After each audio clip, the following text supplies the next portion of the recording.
सनाम को जोहार इन सुलेमान मरांडी तेज आपे सामंग रे नवा जानकारी अगू का बया को तेज दो माद माद होयुग कना और नवा माद ओड़ा रे लगाव होयुग लगिद तो बया को अब नवा माद माद दो संथाल समाज रे अड्डी सेदाय खन अबुआ कल्चर रे हेना माद दो बाले खन हरा धरी अबू बन व्यवहार कना इन बड़ा चुना जे माद तीन रे कंसी कना तीन रे कटी नौका तहन कना नवा लेका तो उन रे नवा खिचे रे बन जमेद कना उतुयेद कना और अडी सिबिल गे हेना और साउते सिदाय खन गे माद रिया अडी उतर सामान अबू बन व्यवहार दिए कना माद ते हटा खचला दुहड़ी अड़ी दिन दो झाबा को बनावे थे तो माद दो सिदाय जोखन गे अबू सावते हेना हर से नित हो हेना जैसे सिदाय दो कुंभ से नित हो उड़ा रिया पड़ को बाता को जगह जगह रे सेनेर को बनावे कना और नो माद दो नित जुग रे नितो दो 2020 रे हेना बुना वया को नित हो माद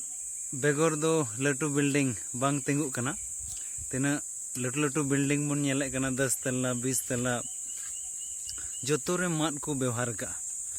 तो नवा माद अबू हबन जोगावा बया को और माद नेतार बाकू रहोय तबुना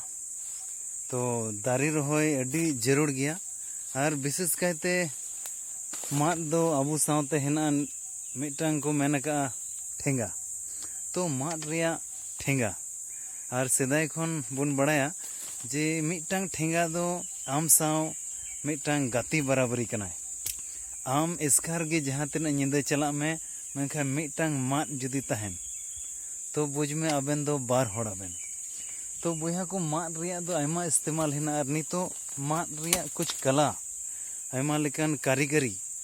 विदेश रेहों चला कना और जहाँ दो आयमा आयमा दाम तेको अखरिञे कना तो बोहार मिश्रा को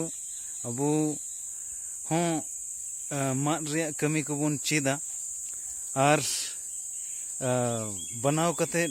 नवा हो मिटांग रोजगार रिया डहार कना नितो बन बड़ाय गया जे बेरोजगारी अड्डी ते अड्डी बढ़ती कना तो अबू संथाल समाज रे अबू जोतो गे टैलेंटेड कोड़ा कुड़ी कना बुन तो नवा रिया कारीगरी बन चेदा माद रिया कारीगरी और माद रिया कारीगरी बनावते हो अबू बुन रोजगार दाड़े और घारंज नपाय तो बुन चलाव दाड़े तो बया को निता समय दो अलग माइंड लगाव रिया कना तो बोहार मिश्रा को नवा माद आपे हों रहोय जोंग तबन पे और आयमा जायगा पड़ते गी हेना तबना उना करे माद खाली बन बीत का खान नवा दो मी धा बीद हुयु कना और तीना पीढ़ी धरी चबन माए कना तो मा एंडे खान बोया को निये को मेन कते गी कथाई मुचाद कना दाराय वीडियो रे आर हों नवा जानकारी अगू बना सनाम को जोहार।